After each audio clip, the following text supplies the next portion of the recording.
5 milhões de homens. É o tamanho do exército que, segundo um único autor, teria marchado sobre a Grécia em 480 a.C. Por quase 2.500 anos, o Ocidente engoliu esse número inteiro. Mas e se o maior cronista da antiguidade tiver cometido o maior exagero já registrado? Hoje, ele se senta no banco dos réus.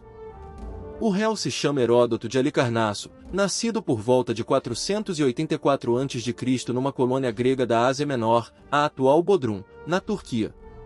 Viajante incansável, percorreu o Egito, a Babilônia e o Mar Negro coletando relatos de quem encontrava. O fruto dessa obsessão foi uma obra em 9 livros, As Histórias, a primeira grande investigação em prosa do mundo ocidental. Séculos depois, o orador romano Cícero cravou a sentença que o eternizaria, Pater Historiae, o pai da história.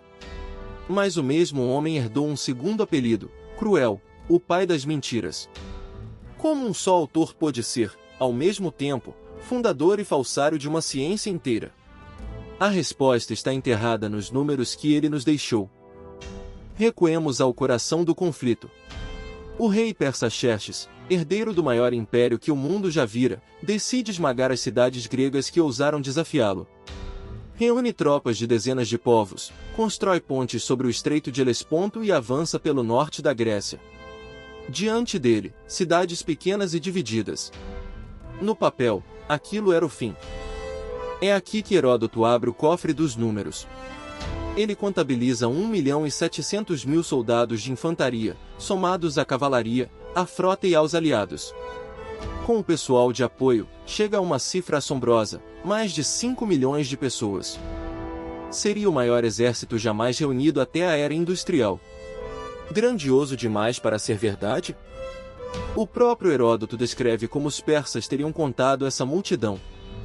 Reuniam 10.000 homens bem apertados, traçavam um círculo no chão e erguiam um muro baixo ao redor. Depois, enchiam aquele curral repetidas vezes, grupo após grupo. É um método engenhoso, e, justamente por parecer preciso, tornou o número ainda mais convincente para as gerações seguintes.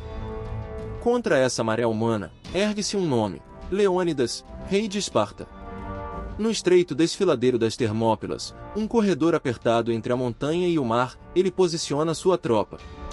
A lenda fala em 300 espartanos, mas havia milhares de outros gregos ao seu lado. O plano era frio e brilhante, anular a vantagem numérica persa num espaço onde só poucos podiam lutar por vez. Por 2 dias, o impossível acontece. Presos no gargalo, os persas não conseguem usar sua superioridade e caem às ondas diante das lanças gregas. Xerxes envia até seus soldados de elite, os chamados imortais, e nem eles rompem a linha. O desfiladeiro se transforma em armadilha. O maior exército do mundo trava diante de um punhado de homens. Então entra em cena a traição.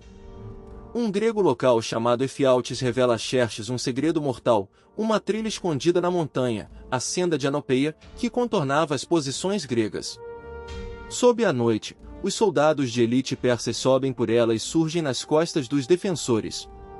A armadilha perfeita agora se fecha sobre os próprios gregos. Cercado, Leônidas dispensa a maioria dos aliados e permanece com seus espartanos e um punhado de fiéis, incluindo os tespienses. Eles lutam até o último homem.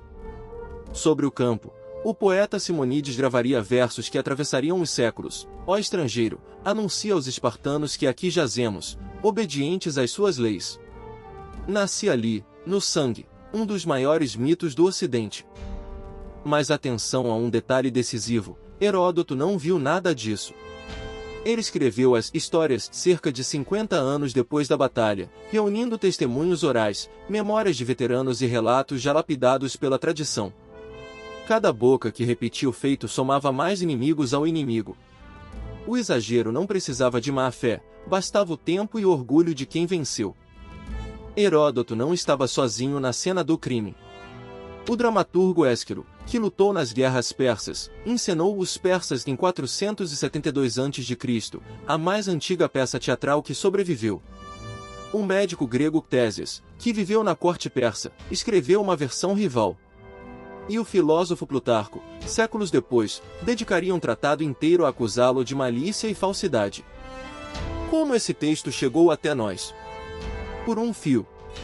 As histórias sobreviveram copiadas à mão por monges bizantinos, em manuscritos separados por séculos dos originais perdidos. Só em 1502, na Veneza do impressor Aldo Manúcio, a obra em grego ganhou sua primeira edição impressa. Da tinta antiga às prensas, cada cópia era uma chance de erro ou de correção.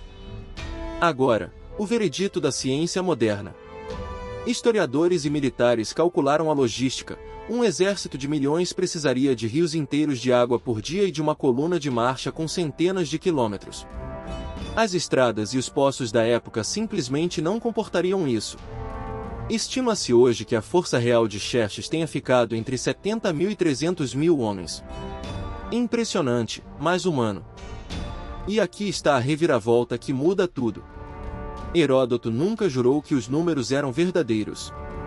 Em sua própria obra ele escreveu: "Devo relatar o que se conta, mas não sou obrigado a acreditar em tudo." O suposto pai das mentiras nos entregou, ele mesmo, a ferramenta para duvidar dele. O mito de Termópilas não nasceu de uma fraude, nasceu da forma como memória, medo e poesia inflam a história.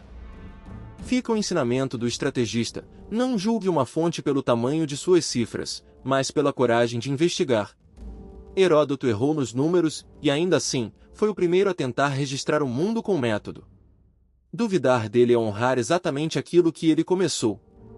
Se essa história te fez repensar o que você aprendeu, inscreva-se, deixe seu like e ative o sino, a próxima batalha lendária já está a caminho.